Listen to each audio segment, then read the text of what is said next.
क्या कह रहे थे कि ये स्पर्म आ गया हमारे पास, ये एग आ गया हमारे पास। अब टाइम है इनका फर्टिलाइजेशन का, तो हाउ कैन दे फर्टिलाइज।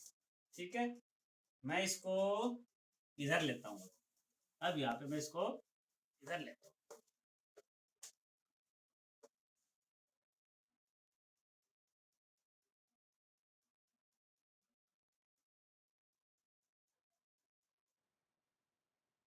साफ नहीं दिख रहा? ये तो बिल्कुल साफ दिख रहा है। ये साफ कौन से नहीं दिख रहा है, ये बताओ।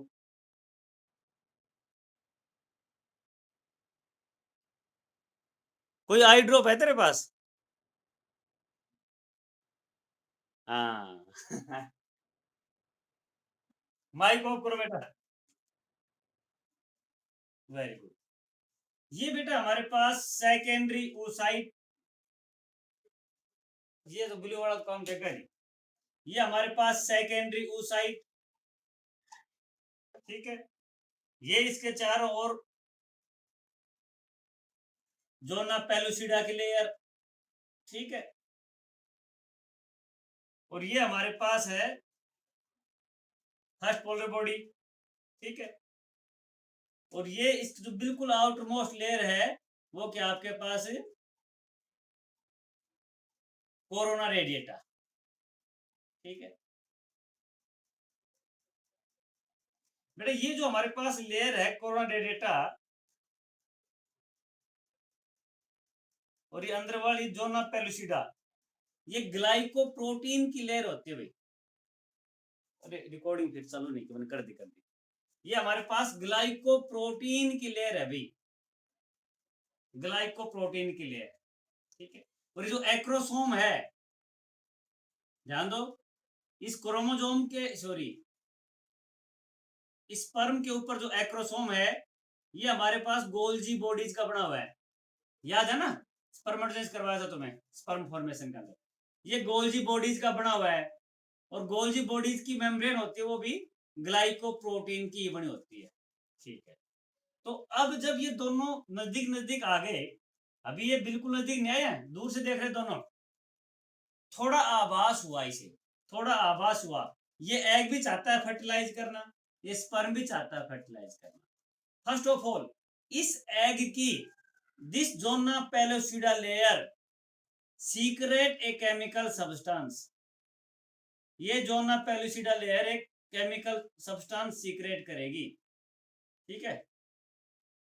इस प्रकार से ये एक सब्सटेंस सीक्रेट करेगी, केमिकल सब्सटेंस को क्या बोलेंगे, कौन बताएगी?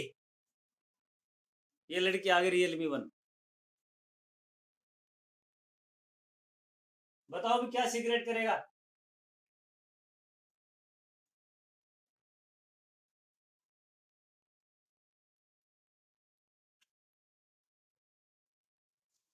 और बताएगी भाई? ऋतु ऋतु यादव बताएगी।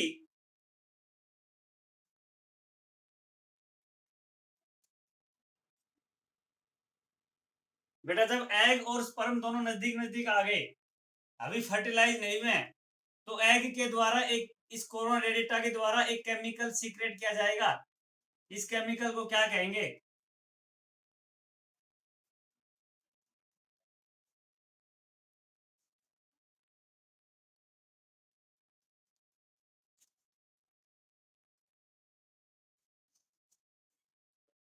अपन हमारे पास खेती बाड़ी बोते हैं ना सभी, तो गेहूं बढ़ नहीं रहे, गेहूं बढ़ नहीं रहे बिल्कुल भी। तो अपन इसमें क्या यूज करते हैं, क्या यूज करते हैं छिड़कने के लिए? फर्टिलाइजर, सुना है नाम कभी? फर्टिलाइजर यूज करते हैं ना अपन, कोई फसल हमारी धीरे धीरे बढ़ रही है तो अपन फर्टिलाइजर यूज करते हैं, यूरिया डीएपी यूज करते हैं ग्रोथ के लिए, एज पर ग्रोथ। तो इसी प्रकार से फर्टिलाइजिन नाम का सब्सटेंस सीक्रेट करेंगे, फर्टिलाइजिन, याद रखोगे? फर्टिलाइजिन नाम का एक केमिकल सब्सटेंस एग के द्वारा सीक्रेट किया जाएगा। कब सीक्रेट किया जाएगा? जब एग हमारा एम्पुला के अंदर होगा। एक विशेष प्रकार की सुगंध इसके द्वारा छोड़ी जाएगी, एग के द्वारा। इससे आकर्षित होकर के this sperm can note the mechanism of fertilisation to egg. जैसे ये सुगंध इसके पास जाएगी, इस स्पर्म के पास जाएगी, तो ये स्पर्म भी एक केमिकल सीक्रेट करेगा अपनी तरफ से। ठीक है, इसको बोलेंगे क्या, जो फर्टिलाइजिन को कैच करे, ऐसे केमिकल क्या बोलेंगे, एंटी फर्टिलाइजिन। एग ने क्या सीक्रेट किया, फर्टिलाइजिन। स्पर्म ने क्या सीक्रेट किया, एंटी फर्टिलाइजिन। और पहचान गए कि भाई दोनों के दोनों एक ही प्रजाति के सेल्स हैं। स्पर्म और एग दोनों एक ही प्रजाति के हैं। दोनों के अंदर the size of DNA would be same. ठीक है, और दोनों के डीएनए, दोनों के जीन्स सभी एक दूसरे के पैरेलल हैं। ये आसानी से बाइंड कर सकते हैं, एक दूसरे अटैच हो सकते हैं। ठीक है, यहां तक प्रोसेस समझ में आ गया। एक केमिकल सीक्रेट किया फर्टिलाइजिन एग ने, स्पर्म ने किया एंटी फर्टिलाइजिन। एंटी फर्टिलाइजिन आते ही ये स्पर्म एक्टिवेट हो गया। अब इसे हरी झंडी मिल गई कि यू आर राइट, अब ये फर्टिलाइज करने के लिए इस समस्या से थोड़ा आगे आ जाएगा, थोड़ा आगे आ जाएगा। और कोरोना रेडिएटा की टिप के अंदर अपना एक्रोसोम इंटर करेगा बेटा। इसने अपना एक्रोसोम कोरोना रेडिएटा के टिप के अंदर इसने इंटर कर दिया। ठीक है, अब ये मेरे पास जो ग्लाइकोप्रोटीन की लेयर है corona radiata, it is a major barrier. ये मेजर बैरियर इसको अंदर अवरोध पैदा करेगा, ये इसको अंदर नहीं आने दे रहा। ठीक है, ठीक है, इसको अंदर नहीं आने दे रहा। तो किस प्रकार से इस कोरोना रेडिएटा तोड़ करके मेरे को सेल के अंदर जाके फर्टिलाइज करना है। अब एक बात बीच में बताऊं यहीं पे, जैसे ही इनका इंटरेक्शन होगा स्पर्म का और एग का, और ये इसके अंदर आने लगेगा, कोऑर्डिनेटर इसको रोक लिया।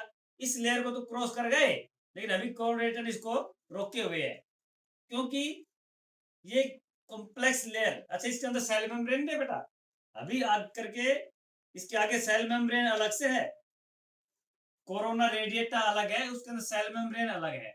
अभी तक हमारा स्पर्म खाली कोरोना रेडिएटा को कवर कर पाया है, जोना पेलुसिडा अभी बाकी है हमारे पास। ठीक है, तो अब यहाँ पे इस एग के पास, इस लेयर के पास, चलिए बाद में बताऊंगा, इससे पहले एक और चीज बता देता हूं। ये जो हमारी लेयर है जोना पेलुसिडा, इसके अंदर एक केमिकल सब्सटेंस सीक्रेट करेगा। ये दूसरा जब इंटरेक्ट करके ना दिखा गया, तो ये एक दूसरा केमिकल सब्सटेंस सीक्रेट करेगा। उस केमिकल का नाम कोई बता सकती है?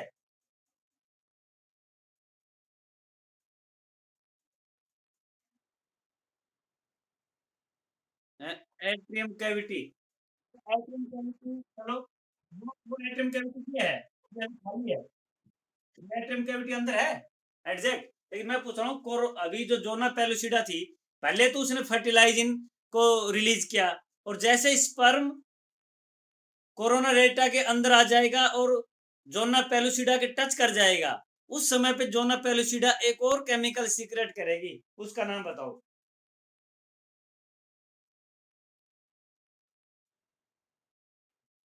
है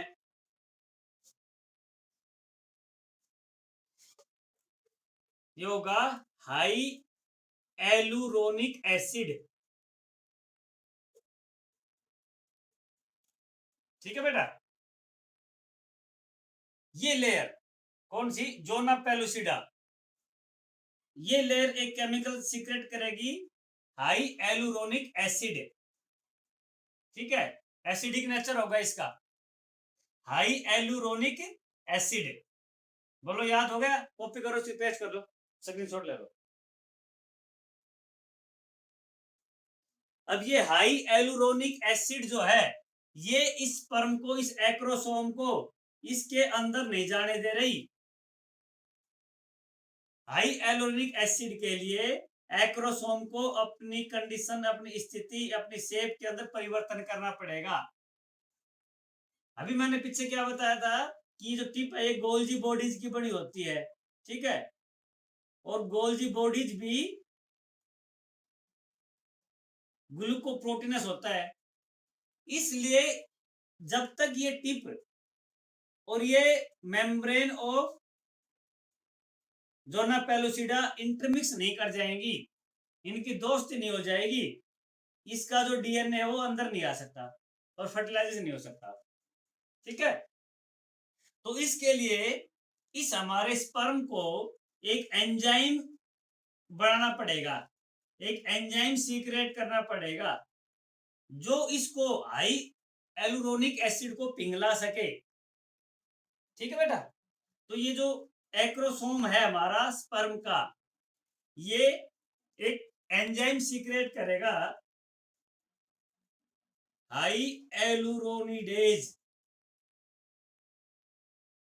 हाई एलुरोनिडेज, बोलो एक बार मने मने बोलो, हाई एलुरोनिडेज नाम का एंजाइम सीक्रेट करेगा। अब ये हाई एलुरोनिडेज एंजाइम क्या करेगा, इसको काटेगा, इसको जोना पेलुसिडा की लेयर के अंदर इसको कटिंग करेगा। कटिंग करने से जो एक्रोसोम है, ये एक्रोसोम जो नलिका थी हमारे पास, ये एक्रोसोम ऐसे था, ठीक है,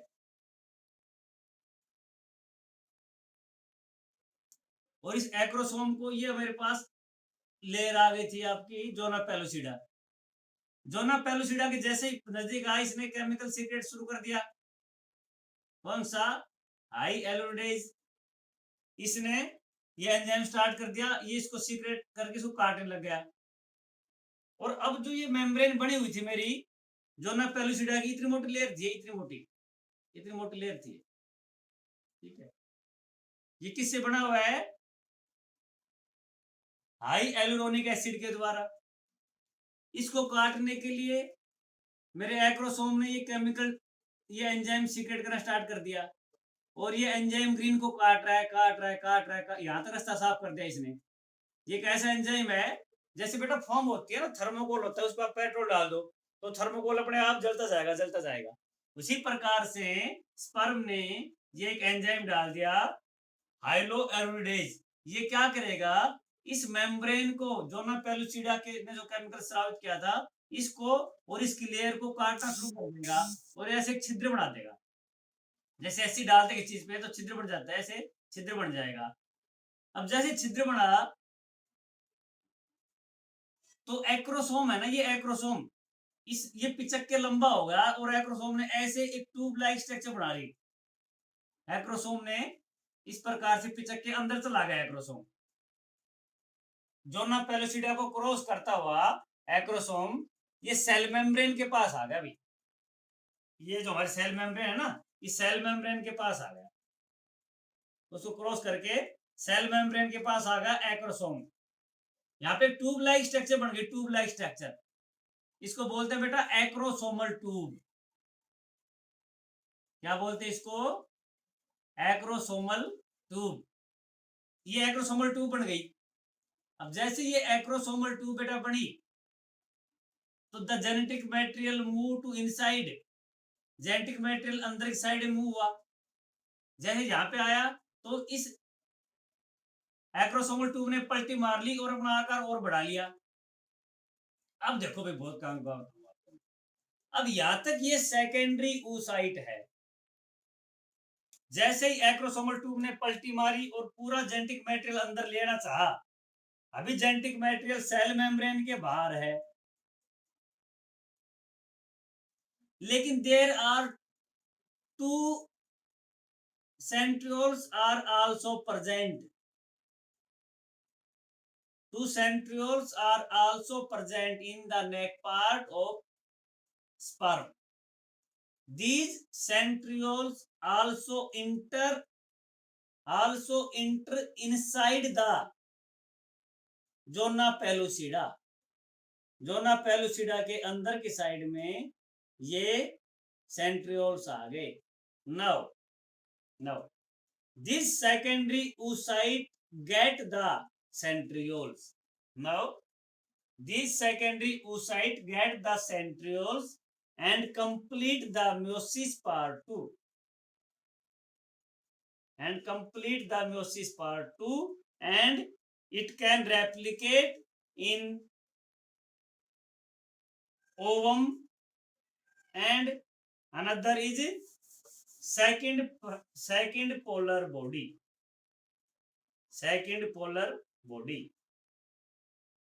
इस स्पर्म से इंस्पायर होकर के और सेंट्रियोल लेकर के ये हमारे पास ओवम बन गया. अब ये मैच्योर ओवा अब बना है आफ्टर गेटिंग द स्पर्म मिलने के बाद सेकेंडरी oocyte मैच्योर एग के अंदर परिवर्तित हुआ है.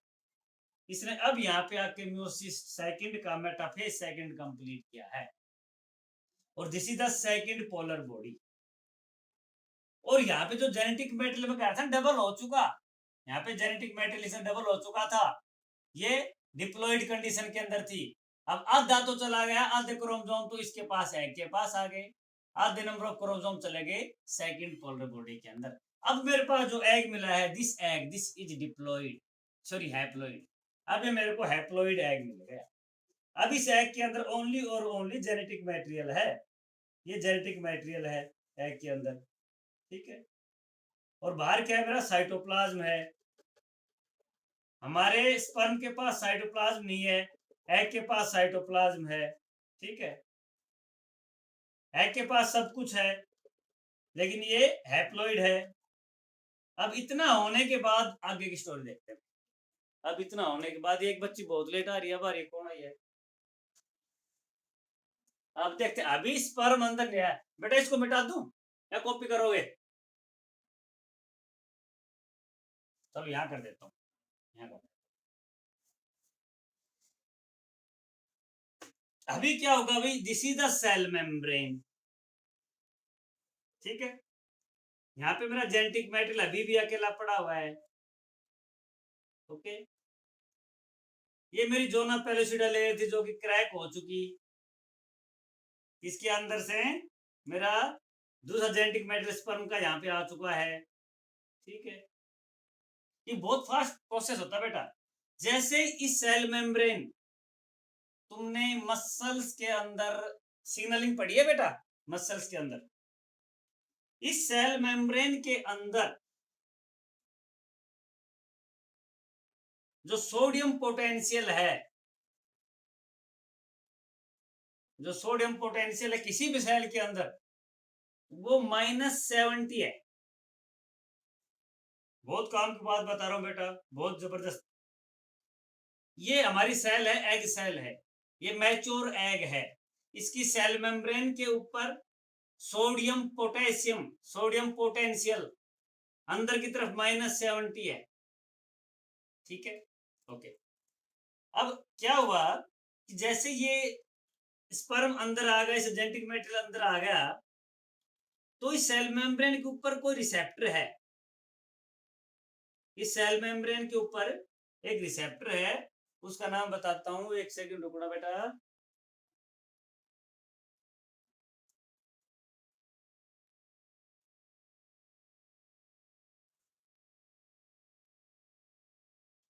GPCR receptor. यहाँ पे एक रिसेप्टर है GPCR रिसेप्टर. ये जो स्पर्म आया था इसके साथ एक चीज और कहूंगा मैं. यहाँ पे प्रोटीन होता है बाइंडिन प्रोटीन. यहाँ पे प्रोटीन होता है जो बाइंड करता है, बाइंडिन प्रोटीन.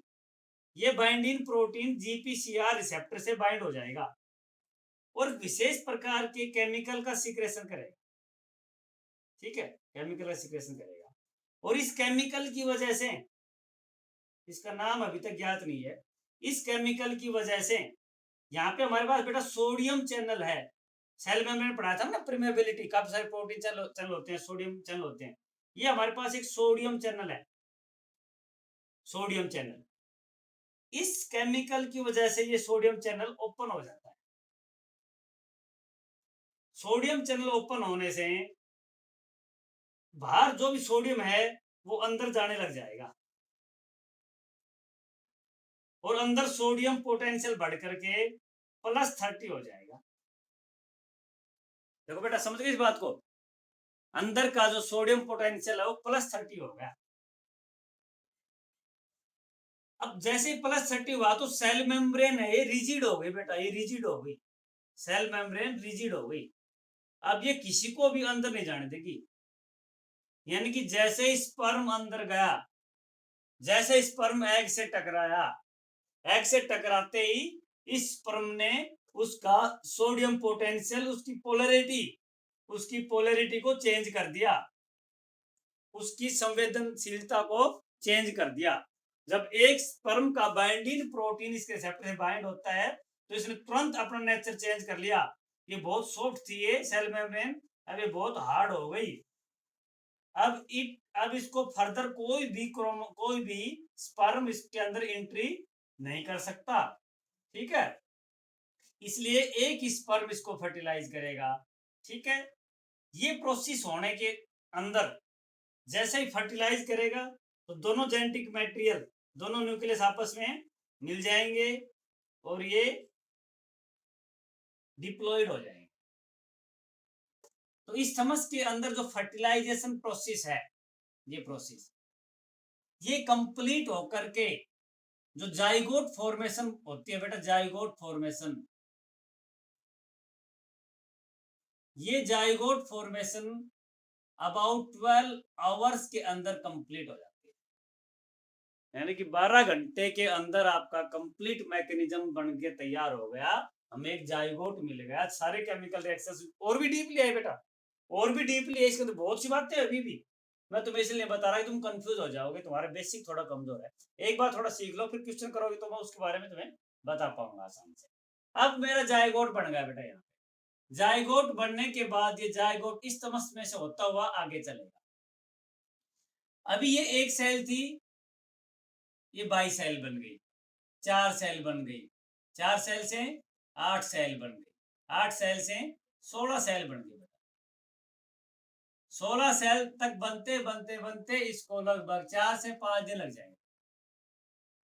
यहां तक आते आते इसको लगभग 4 से 5 दिन बन गए। और जब 16 सेल बन गई इसको कहेंगे मोरूला। क्या कहेंगे इसको? Morula. It is a part of cleavage, जो बच्चे फर्स्ट टाइम पढ़ चुके हैं आप। अब यहाँ पे क्या स्टार्ट हो जाएगी?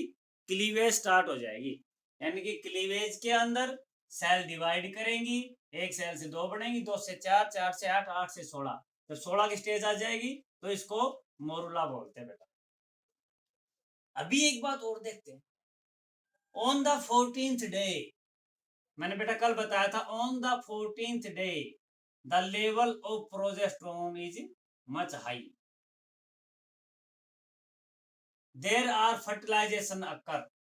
फर्टिलाइजेशन हो चुका भैया, अगर फर्टिलाइजेशन हो चुका इट मीन्स ये जो लेवल है, ये जो लेवल है प्रोजेस्टेरोन का, ये मेंटेन रहेगा। अब ये डाउन नहीं रहेगा, 28th डे तक ये प्रोजेस्टेरोन लेवल 28th डे तक मेंटेन रहता है। अगर 28th डे तक भी 28th डे तक इम्प्लांटेशन नहीं होता, फर्टिलाइज्ड एग इम्प्लांट नहीं करता, कहाँ पे? यूटेरस वाल के ऊपर, तो ये प्रोजेस्टेरोन लेवल गिर जाता है। गिरते ये जो ब्लड कार्पसल टूट टूट के आने लग जाते हैं नीचे, ठीक है? लेकिन यहाँ तो फर्टिलाइजेशन हो चुका, ओके। ये मोरूला बन गया। अब मोरूला बनने के बाद इसके अंदर फर्दर क्लीवेज होता रहेगा, इसके अंदर ब्लास्टोसिस्ट बन जाएंगे बेटा, काफी सारे ब्लास्टुला बन जाएंगे, ब्लास्टुला सेल्स, ब्लास्टुला सेल बन जाएंगे। और ये क्या बन जाएगा आपका? ब्लास्टुला बन जाएगा बेटा, ब्लास्टुला, ठीक है? ब्लास्टुला बनते बनते इसको 7 डेज आ गए। बेटा आवाज आ रही है सभी को? अरे सुन रहे हो? अरे कोई तो बोलो, कभी वैसे ही चल रहा हो। ओके, समझ में आ रहा है? अब 7th डे पे बेटा ये ब्लास्टुला बन गया, और अबाउट 7th डे जब ब्लास्टुला बन जाएगा तो इसके अंदर एक ब्लास्टोसिस्ट कैविटी, थोड़ी स्पेस बन जाएगी, और इस प्रकार से इसके अंदर 2 प्रकार की सेल्स बढ़ जाएंगी भाई। इसके अंदर 2 प्रकार की सेल बढ़ जाएंगी, एक इनर सेल मास, एक आउटर सेल मास। ये बहुत काम की जगह है, 7वां जो 7th डे है बहुत काम का है। यहाँ पे जो सेल्स हैं ये डिवाइड हो जाएंगी और 2 प्रकार की सेल्स बनेंगी, एक तो इनर सेल मास, एक आउटर सेल मास। एक होगा आउटर सेल मास, एक होगा inner cell mass. Inner cell mass को हम एम्ब्रियो बोल देते हैं, और आउटर मास सेल को ब्लास्टोसिस्ट सेल बोल देते हैं।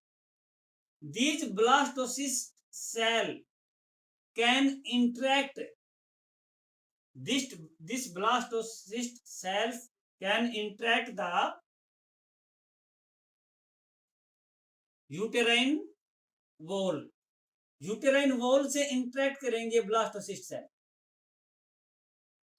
ये बात याद रहेगी। The attachment of the egg to the uterus wall किसके द्वारा होता है? Outer cell membrane, that is blastocyst. ये ब्लास्टोसिस्ट इन सेल से जुड़ जाएंगी। ये ब्लास्टोसिस्ट से जुड़ेंगी तो ये थोड़ा गैप मेंटेन कर लेंगी, और ब्लास्टोसिस्ट सेल थोड़ा दूर दूर अरेंज हो जाएंगी, और दूर अरेंज होने से अंदर एक कैविटी बन जाएगी। ये ब्लास्टोसिस्ट कैविटी कहलाएगी, ब्लास्टोसिस्ट कैविटी। ठीक है।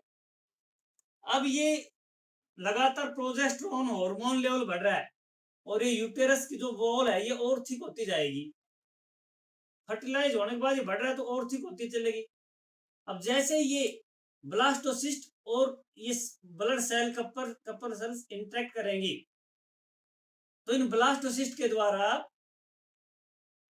प्लेसेंटा का निर्माण कर लिया जाएगा भाई। इस ब्लास्टोसिस्ट के द्वारा प्लेसेंटा का निर्माण कर लिया जाएगा, और इस प्लेसेंटा से ब्लड डायरेक्ट इस ब्लास्टोसिस्ट कैविटी के अंदर आने लग जाए, और ये ब्लड इस भ्रूण के पालन पोषण के लिए all nutrients can provide that. ठीक है। अब ये जो प्लेसेंटा है बेटा, प्लेसेंटा इसका काम क्या है? न्यूट्रिएंट्स प्रोवाइड करवाना। ठीक है, न्यूट्रिएंट्स प्रोवाइड करवा दिए, लेकिन यहां से जब मैंने एग को यहां से बाहर निकाल दिया था, जब एग को मैंने ओवरी से बाहर निकाल दिया था तो एग के अंदर एक चीज बच गई थी। काफी सारे फॉलिकल्स ने मिलके क्या बनाया था? यहाँ पे प्रोजेस्टेरोन हार्मोन को कौन सीक्रेट करता है? कौन बच्ची बताएगी?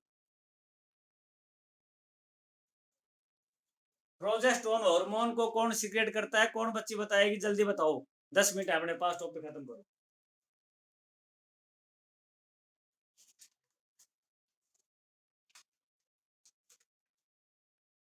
अरे जल्दी बताओ। Corpus luteum. कॉर्पस ल्यूटियम लगातार प्रोजेस्टेरोन हार्मोन के लेवल बढ़ा रही है, लेकिन अब 7 दिन हो गए, 8 दिन हो गए, 9 दिन हो गए, अब ये ओवरी वापस से कवर करके अपने वही शेप ले लेगी जो कि पहले वाली शेप थी, और ये कॉर्पस ल्यूटियम ने प्रोजेस्टेरोन हार्मोन बनाना कम कर दिया। लेकिन प्रोजेस्टेरोन हार्मोन अगर कम आया तो ये जो ब्लड कार्पसल से टूट के नीचे आने लग जाएंगी। ऐसी कंडीशन के अंदर प्लेसेंटा बन चुका। प्लेसेंटा ने अब बेटा प्रोजेस्टेरोन हार्मोन बनाना शुरू कर दिया। प्लेसेंटा ने प्रोजेस्टेरोन हार्मोन बनाना शुरू कर दिया ताकि ये वॉल है थिक रहे, यहाँ पे और स्पर्म कभी भी एंट्री ना कर सके, और ये जो ब्लड कार्पसल है ये प्लेसेंटा के थ्रू इसको प्रॉपर न्यूट्रिएंट्स प्रोवाइड करवाते रहे। ठीक है। तो अब आपसे पूछा जाए कि प्रोजेस्टेरोन हार्मोन कौन बनाता है, तो पहले तो कॉर्पस ल्यूटियम, और आफ्टर फर्टिलाइजेशन कौन बनाएगा? आपका प्लेसेंटा बनाएगा। और प्रोजेस्टेरोन हार्मोन लेवल जब तक हाई रहेगा तब तक आपका फर्दर FSH हार्मोन नहीं आ सकता और ईस्ट्रोजन का लेवल ज्यादा नहीं बढ़ सकता, नॉर्मल रहेगा। ठीक है, क्लियर। अब इसके अंदर आगे बेटा, आगे फिर फर्दर वो जाने धीरे धीरे डेवलपमेंट वो तुम्हारे है नहीं सिलेबस में, तुम्हें खाली फर्टिलाइजर पढ़ना है। ठीक है, यहाँ तक का समझ में आ गया? बोलो कोई क्वेश्चन है तो बेटा बताओ, किसी का क्वेश्चन है तो कोई। ये 30 मिनट का वापस होगा, फिर 8 मिनट बाद में हो जाएगा। इसमें कोई बच्चे क्वेश्चन पूछ चाहते पूछ लो भाई।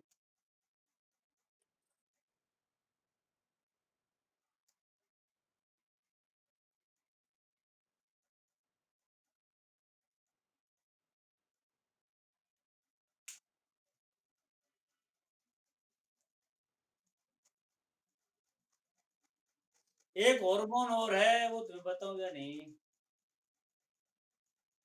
उसका रोल है, एक मिनट सोचता हूँ।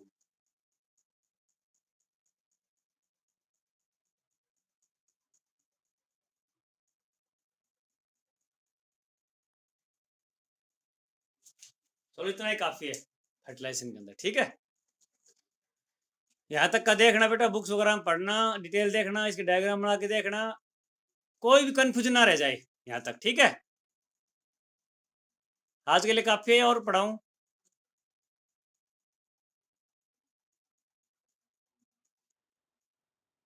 बहुत है। और पढ़ना कौन चाहती है और आगे? पढ़ लेंगे। ये आरती जो बच्ची आई, ये आरती बेटा समझ में आया कुछ?